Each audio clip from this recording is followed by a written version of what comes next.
Hello বন্ধুরা, frying প্যানে তোমাদের সবাইকে ওয়েলকাম। তো আজকে আমি পিৎজার একটা রেসিপি দেখাবো, যেটা খুব ঘরোয়াভাবে সহজভাবে কিন্তু তোমরা বাড়িতে বানিয়ে ফেলতে পারবে। যখন মন চাইবে পিৎজা খেতে, হঠাৎ করে তো আমাদের মন চাই না, আর এখনকার দিনে এইসব মন একটু বেশিই চায়। তো যাই হোক, তো এই পিৎজাটা কিন্তু ঘরে তোমরা খুব সহজেই রেডি করে ফেলতে পারবে। কিছু জিনিস ঘরে প্রয়োজন রাখার, তো তাও পেরে যাবে। তো চলো রেসিপিটা কি করে বানাই সেটা দেখে নেওয়া যাক।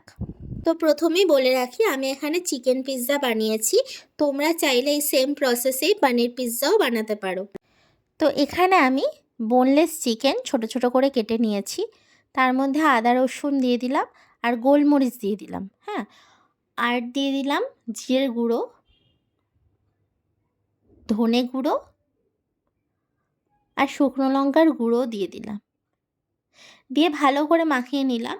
এর ক্ষেত্রে বলে রাখি, তোমরা বোনলেস চিকেনের জায়গাও কিন্তু তোমরা লেগের যে পিসের ওখান থেকে ছোট ছোট করে চিকেন কিন্তু কেটে নিতে পারো। আর একটু রিফাইন্ড অয়েলও দিয়ে দিলাম, দিয়ে ভালো করে মাখিয়ে ঝাঁকিয়ে নিলাম। ম্যারিনেট করে রাখতে পারো বা সঙ্গে সঙ্গে করে নিতে পারো।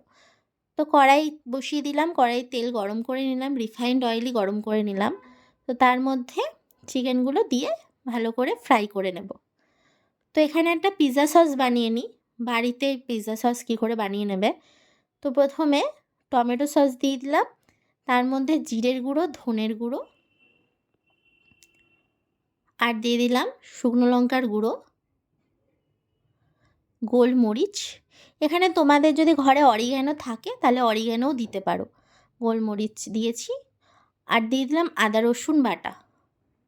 তো যেহেতু ঘরোয়াভাবে বানাচ্ছি, নর্মালি সবার ঘরে তো অরিগ্যানো অ্যাভেলেবেল থাকে না, তাই জন্য গোলমরিচটা দিয়ে আমি বানালাম। দিয়ে ভালো করে নেড়েচেড়ে মিক্সড করে নিলাম সসটাকে।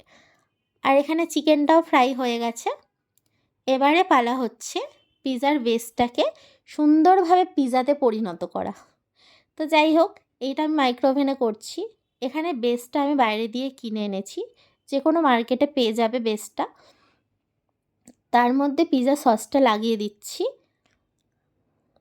পিৎজা সস মাখিয়ে নেওয়ার পর ওপর দিয়ে একটু চিজ দিয়ে দিচ্ছি। তো এটা আমি ছোট্ট যে আমুলের চিজটা পাওয়া যায়, ছোটো চিজ 15 টাকা, যে চিজ 15 টাকা না 20 টাকা যাই ওরম নেয়, ছোটো চিজ, ওই ব্লক চিজগুলো নিয়ে নিয়েছি। আর তার মধ্যে আমি চিকেন যে ফ্রাই করে রেখেছিলাম ছোটো ছোটো, ওই চিকেনগুলো ছড়িয়ে দিলাম উপরে। এবারে পেঁয়াজও আমি ছোটো ছোটো করে কেটে রেখেছি, কিউব কিউব করে ওই পেঁয়াজগুলো দিয়ে দিলাম।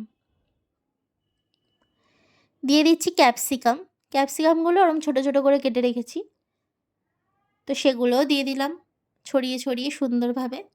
দেখো হেভি লাগছে কিন্তু সাজানোর পর। তো যাই হোক, ঘরেই বানিয়ে নেওয়া যাচ্ছে আর কি। এবারে দিয়ে দিলাম গোলমরিচ। তো গোলমরিচটা আমি একটা জায়গায় ভুল করেছি, এটা আগে দিয়ে দিয়েছি। এটা চিজটা দেওয়ার পরে দিলে বেশি সুন্দর লাগতো দেখতে। যাই হোক, এটা তোমরা চিজটা দেওয়ার পরেই দেবে। তো অরিগানোও দিতে পারো, কিন্তু অরিগানো আমার কাছে অ্যাভেলেবেল নেই, তাই আমি গোলমরিচ দিয়েই কাজ চালিয়ে নিয়েছি। এবারে চিজটা দেওয়ার পর আমি দিয়ে দিলাম চিলি ফ্লেক্স। এই চিলি ফ্লেক্সটা কিন্তু ঘরেই বানিয়ে নিয়েছি, তোমরাও ঘরে বানাতে পারো, না হলে বাইরে দিয়ে তো কিনতেই পাওয়া যায়। তো যাই হোক, ওটাও ছড়িয়ে দিলাম। এবারে দেখো পিৎজাটা কিন্তু একদম মানে রেডি করে দিয়েছি। এবারে দিতে হবে মাইক্রোওভেনে। তো মাইক্রোওভেনে আমি এখানে 5 মিনিট দিয়েছি ঠিকই, কিন্তু 5 মিনিট আমার লাগেনি, আমার লেগেছে 2 মিনিট। তো 2 মিনিটেই কিন্তু পিৎজাটা রেডি করে ফেলেছি।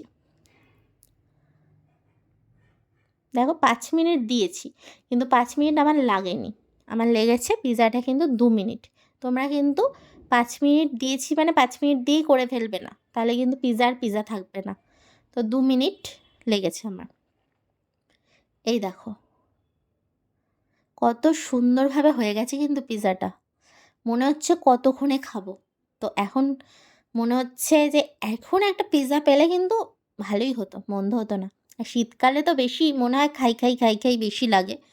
তো যাই হোক, আর এইসব মানে এইসব ফাস্টফুড খেতে বেশি পছন্দ শীতকালে। তো দেখো কতটা নরম রয়েছে। তোমরা কত সহজে কিন্তু বাড়িতেই বানিয়ে নিতে পারবে পিৎজা। এখানে পনির দিয়েও বানাতে পারো। তো আমার এই রেসিপিটি যদি ভালো লেগে থাকে অবশ্যই চ্যানেলটিকে লাইক, শেয়ার আর সাবস্ক্রাইব করে দেবে। বাই।